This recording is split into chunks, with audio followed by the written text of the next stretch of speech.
In a world where stories are the essence of life, what if you could be part of creating the next great tale? Introducing Storybook, a community where your imagination comes to life. A place where writers, readers, and dreamers unite to create something extraordinary. With Storybook, your ideas, your stories, and your characters are more than just thoughts. They become part of a larger narrative. Less than 1 billion Storybook tokens are powered by the Ton blockchain. By holding book tokens, you gain the power to pitch ideas, give input, and even become a character in the stories you help create. Submit your stories, collaborate with other talented writers, and see your work come to life. Storybook isn't just about storytelling. It's about making your mark in a community that values creativity and innovation. From anthologies to graphic novels, from films to community-driven magazines, Storybook is where your ideas take flight and where your voice is heard. Become part of a movement where your creativity shapes the future of storytelling.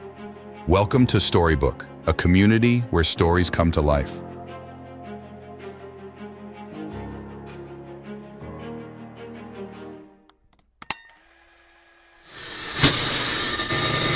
This is Storybook Radio. Chapter 27. The Thought Enforcer steps out of his chariot with mechanical precision. His ant-like head tilts slightly as he approaches the door beneath the overpass. The glow from his staff reflects off the concrete walls, casting sharp, shifting shadows. Each of his movements is calculated, exuding a radiant calm. He stops in front of the metal door and places a clawed hand on its surface. For a moment, he seems to hesitate, as if expecting some grand revelation on the other side. With a sharp twist of his wrist, he wrenches the door open. Inside, he finds nothing but a small, dimly lit concrete tool shed. The space contains a few rusted shelves, a bucket of nails, and a broom leaning against the far wall. The Enforcer's multifaceted eyes scan every corner, each facet reflecting the mundane reality of the room. His anticipation fades into stillness, the stark normalcy mocking his menacing presence. With a low, guttural sound of frustration, he steps back, the door swinging shut behind him.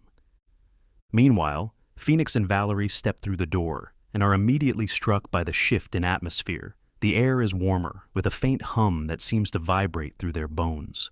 The transition leaves them slightly off balance, as if gravity itself has adjusted ever so subtly. The room they've entered looks shockingly ordinary. A break room with pale beige walls, a coffee pot steaming on the counter, and a clock ticking softly on the wall. The simplicity of the space feels surreal, given the chaos they've just escaped. Phoenix steadies himself against the wall, his brow furrowed in confusion. Valerie stumbles slightly, catching herself on the edge of a round table in the center of the room. She glances around, her breath still uneven. "What is this place?" she murmurs, her voice barely above a whisper. From behind the door, Paragon emerges, his expression calm and reassuring. He closes the door with a quiet click and turns to face them. "You're safe," he says simply, his voice carrying a measured authority. "For now." Phoenix's eyes narrow as he scans the room.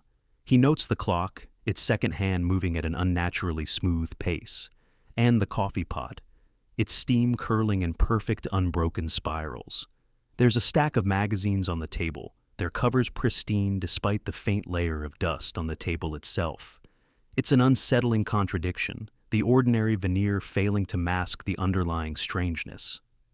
"This isn't just some break room," Phoenix mutters, half to himself. His tone is skeptical, tinged with unease. Paragon gestures toward the table, pulling out 2 chairs. "Sit," he says, his calm demeanor unwavering. "We have much to discuss, and little time to waste." Phoenix hesitates, his instincts warning him against complacency. Valerie, however, sinks into one of the chairs, exhaustion written across her face. Her trust in Paragon's calm presence is evident, though her eyes dart nervously to Phoenix, seeking his approval. After a moment, Phoenix sits, his posture tense. "Start talking," he says, his voice low and firm. Paragon leans against the counter, his eyes still.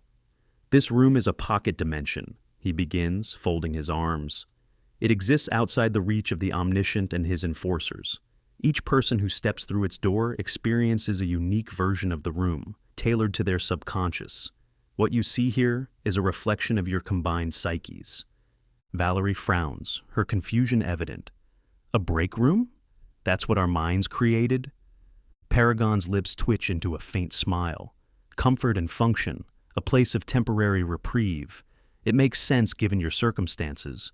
But don't let its simplicity fool you. This room is extraordinary. Phoenix's skepticism deepens. If it's so extraordinary, why can't we just stay here? What's the catch? Paragon's expression darkens slightly. The catch is the cost. Every hour you remain here shaves 1 year off your life expectancy.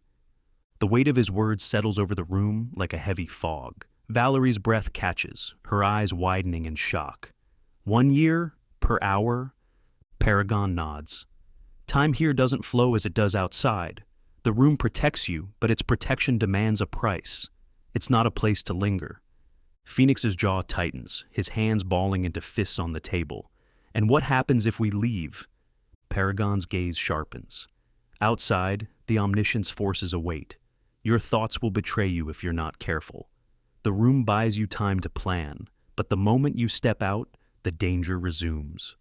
Valerie looks down at her hands, her mind racing. The stakes feel insurmountable, the weight of the decision pressing heavily on her chest. She glances at Phoenix, her trust in him evident despite her fear. "What do we do now?" she asks, her voice tinged with desperation. Phoenix leans back in his chair, his gaze fixed on Paragon. "You brought us here for a reason. What's your plan?" Paragon's expression softens slightly.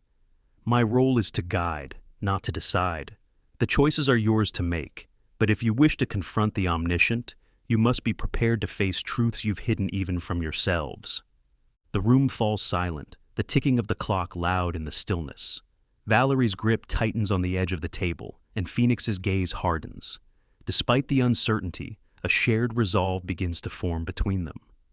"We'll find a way," Phoenix says, as if he's sure of himself. "Whatever it takes."